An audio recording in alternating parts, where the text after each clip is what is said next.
미국과 중국이 극단으로 치닫던 관세 전쟁 휴전에 합의했습니다. 일단 뉴욕 증시는 급등했습니다. 하지만 실질적인 합의에 이를 수 있을지에 대해서는 전망이 많이 엇갈립니다. 스타트 경제, 오늘은 이윤수 서강대 경제학과 교수와 함께하겠습니다. 어서 오십시오. 어서 오십시오. 안녕하십니까. 예상은 하셨습니까? 전혀 예상 못했습니다. 굉장히 갑작스러운 발표긴 했어요. 나올 거라고 생각을 했지만 이렇게까지 대폭이나 나올 줄 몰랐는데 얼마나 낮춘 겁니까? 예, 사실은 어제 발표가 있기 전에 중국과 미국이 각각 115%포인트 낮췄습니다. 근데 그 전에 트럼프 대통령은 80% 수준이 적절하다고 했거든요. 그렇죠. 예. 실제로 트럼프 대통령이 얘기한 수준이 80%인 것에 비해서 미국이 중국에 매기는 관세는 30%. 네. 그다음에 중국이 그렇기 때문에 이 관세를 낮춘 수준은 굉장히 우리가 예상하지 못했던 결과고요. 예. 실제 협상 결과 미국은 중국산 제품에 대한 관세를 해방의 날 이후에 보복 관세, 서로 싸우는 과정에 올라간 관세까지 생각하면 145%였던 게 30%로 내려갔고요. 반면에 중국은 미국산 제품에 대한 관세를 125%에서 10%로 낮추는 거기 때문에 네. 저희가 예상했던 수준보다 굉장히 낮은 거고, 이것 때문에 시장에서도 기대를 상회하는 수준이라는 평가를 내린 것 같습니다. 네, 앞서 언급하셨듯이 시장의 예상보다 훨씬 기대했던 것보다 훨씬 좋은 결과가 나온 것 같은데 이런 배경은 뭐라고 생각하세요? 사실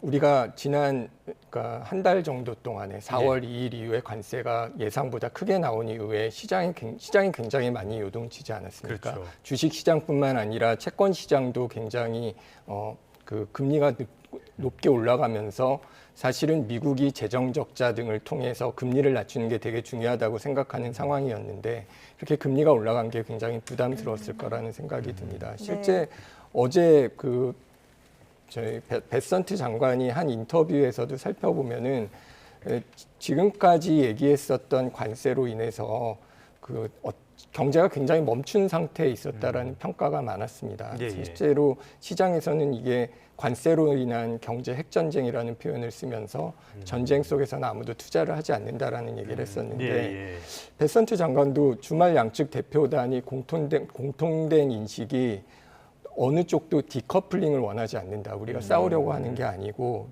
어떤 단절이 아니라 어떤 관세를 통해서 무역 봉쇄가 나타나는 효과를 우리가 해결을 해야 된다라고 생각을 했고요. 이것보다는 사실은 시장이 열리면서 서로 혜택을 보는 것을 이제 원했다라고 생각을 하고 있습니다. 그래서 미국의 입장에서는 어떤 금융시장에 혼란이 왔었고 인플레이션에 대한 악화 우려도 굉장히 심각해진 상황이었고 반면에 중국은 CPI가 마이너스로 나오면서 디플레이션에 대한 우려가 있었기 때문에 물가가 마이너스로 나와서 물가 하락에 대한 우려가 있다는 말씀이신 거죠? 그렇습니다. 사실 성장률이 5% 정도로 안정을 보이곤 있었습니다. 죄송합니다. 그러니까 중국의 경우 사실 그 전날 신화통신 같은 데서 나온 것으로는 우리가 성장률도 안정되어 있고 미국과 상관없이 내수 시장을 안정함으로써 경제를 안정적으로 이끌 수 있다라는 일종의 자신감을 보였었는데 결과적으로 어떤 고용 안정이라는 게 사실은 도시조사 실업률을 기반으로 하기 때문에 농촌 청년층의 불안이 좀 있었던 게 아니냐라는 우려를 할 정도로 중국의 입장에서도 사실은 이런 어떤 불안한 경제가 계속 불안한 상황에서 어떤 정치적인 불만이 쌓이는 것에 대한 우려가 있었을 것이라는 생각을 합니다. 결과적으로 트럼프와 중국 모두 정치적으로 어떤 경제 성과를 강조하고 반면에 이런 불안함은 없앰으로 인해서 어떤 자국 내에서도 어떤 정치적인 기반을 확보하고 국제사회의 우려를 불식시킴으로써 경제를 회복하고자 하는 의도가 강했다라고 생각을 하고 있습니다. 그러니까 양쪽 모두 지금과 같은 극한 대립을 이어가기에는 부담이 너무 컸다라고 볼 수가 있겠는데요. 자, 지금 그래서 미국이 부과하는 대중관세가 30, 중국의 대미관세가 10%. 이것도 굉장히 높은 거 아닙니까? 예, 그렇습니다. 사실 지금 저희가 4월 2일 전에 그다음에 트럼프가 이전에 들어오기 전에는 10에서 20% 수준이었다라고 생각을 한다면 4월 2일에 상호 관세를 이제 34%로 올렸고, 그 다음에 그 전에도 사실 펜타닐로 인한 20%의 추가 관세가 있었습니다. 그래서 결과적으로 상호 관세 10%에 펜타닐로 인한 관세 24%. 이게 계산이 되게 복잡합니다. 하도 여러 차례 올랐고 네. 그다음에 이 보복 관세로 인해서 145%까지 오른 거기 때문에 미국에서 다 헷갈려 하더라고요. 예. 예. 그래서 사실 145%까지 갔기 때문에 지금 낮춘 게 많이 내려왔다라는 생각을 네. 하지만 여전히 34%고 그리고 저희가 지금 더 고민을 해봐야 될 부분이 철강이나 알루미늄, 자동차 등 이제 섹션 2, 3위 네네네. 품목이라고 하는 것들은 품목별 관세요. 예, 품목별 관세로 25%를 이제 추가로 이제 25% 관세를 적용을 받고 있기 때문에 이 품목은 10%가 아니라 25%에다가 펜타닐 20%라면은 45%의 관세를 내고 있는 겁니다. 예, 그래서 예. 사실상 중국이 미국에다가 수출하는 것 중에서 어느 정도 중요한 품목들, 미국이 생각하기에 중요하다고 생각하는 품목은 여전히 높은 45%의 관세이기 때문에 예. 일반적인 품목들은 30%, 이것도 사실 낮은 관세는 아닙니다만 30%, 그리고 철강, 알루미늄, 자동차는 45%의 관세가 부과되기 때문에 145%보다는 낮은 수준이지만 절대로 낮은 수준이라고 보기는 어렵습니다. 네, 지금 수준만으로도 여전히 높은 수준이다 이렇게 평가를 해주셨는데 휴전선언 이후에 트럼프가 여러 가지 성과들을 열거했습니다. 그중에서 가장 크게 내세운 성과 중에 하나가 중국의 시장이 개방되었다라는 점을 밝혔거든요. 근데 이렇게 시장이 개방되고 또 정상 간의 통화가 이루어지고 또 실제 만남까지 이루어지기까지 이 가능성은 어떻게 보세요? 예, 사실 트럼프가 늘 시진핑 자기랑 굉장히 친하고 네. 자기를 그렇죠. 좋아한다라는 얘기를 하고 시진핑도 아마 그런 식의 표현을 한 것 같습니다만 그 전까지는 굉장히 불안한 상황이었거든요. 네. 사실 트럼프는 뭐 곧 협상을 할 거다, 협상이 진행될 것처럼 얘기를 했지만 중국에서는 우리는 뭐 미국이 협상할 것처럼 얘기를 하지만 실제로 아무것도 안 했고 실제로 미국이 하기 전에는 아무것도 하지 않겠다라는 식의 좀 어떤 긴장감이 남아 있었었는데 사실 트럼프가 이게 굉장히 성과라고 얘기는 합니다만은 모르겠습니다. 사실 시작은 결국 트럼프가 했던 거고요. 사실 어떤 면에서는 병 주고 약 주고라는 표현이 정확한 표현일 수도 있는 게 관세가 굉장히 올라가서 시장의 불안감을 안겨줬고 물론 관세가 내려오기는 했지만 말씀하신 것처럼 여전히 높은 수준이고 다만 앵커님 말씀대로 미중 무역 합의의 최대 성과로 꼽은 것은 중국 시장이 개방됐다라는 건데 개방하겠다라는 얘기죠. 아직까지 이것에 대한 것은 그렇죠. 협상이 돼야 되는 부분이고요. 네네. 그게 90일 동안 유예가 됐고 90일 동안에 어느 정도 협상이 진전되는가에 따라서 사실 관세가 정말로 이게 유예된 수준에서 더 내려오느냐 아니냐의 문제가 그러니까 해결될 방향이 보여질 것 같습니다.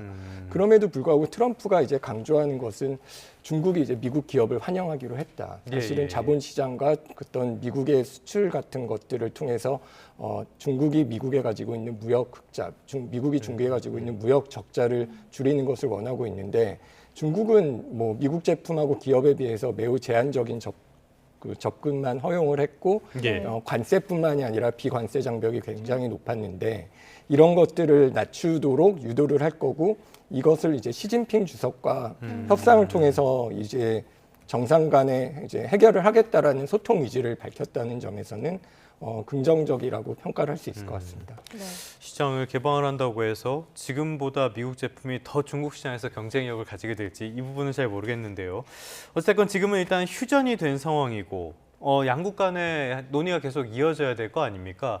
최종적인 합의가 그런데 쉽지는 않을 것이다 이런 전망이 많은 것 같아요. 교수님께서는 어떻게 보십니까?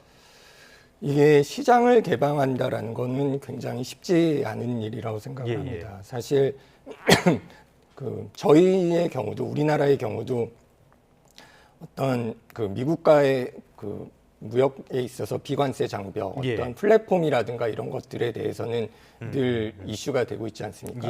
이게 미국의 서비스업 같은 것들이 중국에서 어떤 식으로 개방이 될 것인가, 그리고 특히 자본시장이 개방되는 것은 협상이 이제 쉽지 않을 문제라고 생각을 하고요.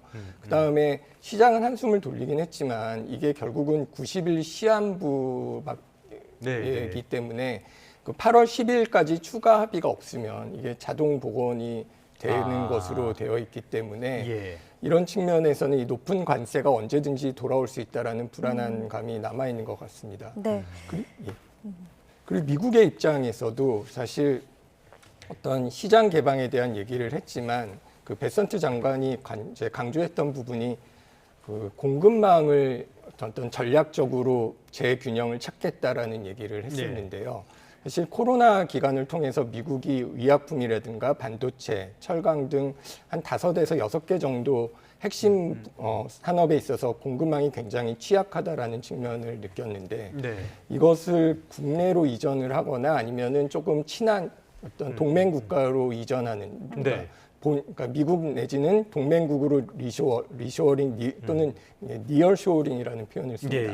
근데 이런 것들을 이제 미국이 여전히 강조하는 것을 보면은 사실 관세를 내리는 거는 어떤 협상용으로 당근을 내민 것이지 결국 미국이 원하는 것은 그 리쇼어링 기조고 미국에서 제조업을 하겠다는 의지가 아직 바뀌지 않은 것이 아닌가라고 생각을 해볼 수 있을 것 같습니다. 네, 일단은 중국과의 휴전 협상이 이루어졌고 더 앞서서는 영국과의 합의도 있었지 않습니까? 이제는 우리나라와의 협상이 이제 진행 중인데 우리나라 협상에는 또 어떤 영향을 미칠지도 궁금합니다. 일단 모레에 이 그리어 미국 무역대표부 대표가 방한을 하죠. 예. 일단은 뭐 100%가 넘는 상호 관세가 10에서 30% 수준으로 내려왔기 때문에 이것을 일종의 기준으로 삼는다면은 어떤 우리나라의 관세 협상도 생각보다 낮지 않을까라는 생각을 하는 것 같습니다. 그래서 사실상 우리나라하고 일본에 대해서 우선순위로 협상을 할 거고 반면에 우리나라에서는 너무 서두르면 안 되고 어느 정도 다른 나라가 협상한 것을 보고 진행을 해야 된다라는 의견들이 있었는데 결과적으로는 뭐 좀 중국이 먼저 협상한 결과가 나오니까 다른 나라가 협상한 걸 보는 게 좀 도움이 된 거라고 생각을 하고요. 다만 이제 미중 무역 전쟁이 격화될 경우에 이제 이슈가 됐던 게 우리나라의 대중 중간재 수출이 여전히 이제 미국의 이제 대미로 수출이 될 때 뭐 타격을 입는다는 게 이슈가 됐던 거고요. 다만 이번 합의로 그 최악의 상황은 피했다라는 점에서 대중 수출과 관련된 부분은 일단 안심을 할 수 있을 것 같습니다. 다만 그 앞으로 이제 미국의 관세 전쟁 기조에서 일정 부분 후퇴하기는 했지만 좀 전에 말씀드렸듯이 의약품, 반도체 등과 관련된 공급망 관리와 관련돼서 우리나라에다 어떤 것을 요구할 것인가. 물론 우리나라에게도 미국보다는 좀 낮은 관세율을 요구를 하겠지만 그럼에도 불구하고 지금 뭐 자동차를 비롯해서 반도체, 그다음에 의약품 이런 것들과 미국이 우리에게 요구했던 플랫폼 관련 어떤 개방 같은 것들은 여전히 묶어서 이제 비관세 장벽이라고 미국이 언급했던 것들에 대해서는 협상에서 이제 이슈가 될 것이라고 보입니다. 뭐 우리 쪽의 비관세 장벽이라고 지적하는 부분도 많으니까요. USTR 대표가 왔을 때 어떤 논의들이 이어질지 좀 지켜봐야 될 것 같고요. 다음 이슈 한번 짚어보도록 할까요? 간밤에 역시 트럼프는 트럼프구나 이런 생각이 들었는데 약값을 낮추는 행정명령에 서명을 했어요. 이건 무슨 내용입니까? 사실 그 미국이 약값이 굉장히 비싸다는 것은 모두가 잘 알고 있는 사실이고요. 사실 트럼프가 일기에 있을 때, 그러니까 첫 번째 재임 당시에 2020년에 어떤 이 약값을 낮추기 위한 노력을 했었습니다. 이게 여기 관세와 마찬가지로 이제 최혜국 대우라는 표현을 쓰는데 이제 관세가 가장 죄송합니다. 이제 약값이 가장 낮은 국가를 기준으로 해서 그것과 똑같이 약값을 이제 낮추도록 요구를 하는 건데요. 이거는 주로 메디케어와 같은 공공보험 시장에 적용될 전망이 높습니다만 민간보험에도 확대될 확률이 있고요. 이거는 이제 그 미국이 메디케어나 메디케이드 같은 어떤 그 의료복지와 관련돼서 약값으로 쓰이는 비용을 절감함을 통해서 10년간 최대 1,000억 달러까지 절약이 가능해져서 어떤 거시경제 측면에서 재정의 안정성을 좀 높인다라는 그 긍정적인 측면이 있는 반면에 이게 약가 인하가 신약 R&D 투자 축소로 이어질 경우에는 사실 미국이 어떤 면에서는 그 신약을 개발하는 R&D를 이끌고 신약 개발을 전 세계에서 이끌던 나라인데 이것이 뭐 만약에 어떤 신약 개발이 더디어질 경우에는 장기적으로는 복지비가 오히려 증가할 가능성도 있다라는 우려도 나오고 있습니다. 그러나 뭐 가계 의료비, 뭐 보험료 이런 것들은 줄어들 것이 어느 정도 분명하기 때문에 제대로 진행이 된다면 뭐 미국 경제에는 좋아질 측면이 있고요. 우리나라의 경우에도 우리나라가 이제 바이오시밀러를 이제 미국에 수출을 하지 않습니까? 이거는 뭐 이제 그 미국에서 직접적으로 위탁 생산을 하는 부분도 있지만 많은 경우 그 오리지널 의약품의 특허가 끝난 다음에 복제약품을 수출하는 건데 이것은 이제 가격 경쟁력을 바탕으로 이제 처방이 확대되면 점유율을 확대를 할 수 있는 반면에 마진이 줄어들게 되면은 좀 어려운 측면이 있지 않을까라는 우려도 있습니다. 네. 알겠습니다. 트럼프의 생각은 외국에서 연구개발 비용을 미국에 전가시킨다 이렇게 생각하는 것 같은데 잘 모르겠습니다. 피해의식이 참 많은 분인 것 같긴 합니다. 오늘은 이윤수 서강대학교 경제학과 교수와 함께 경제 이슈들 짚어봤습니다. 오늘 말씀 고맙습니다. 예, 잘 들었습니다. 감사합니다.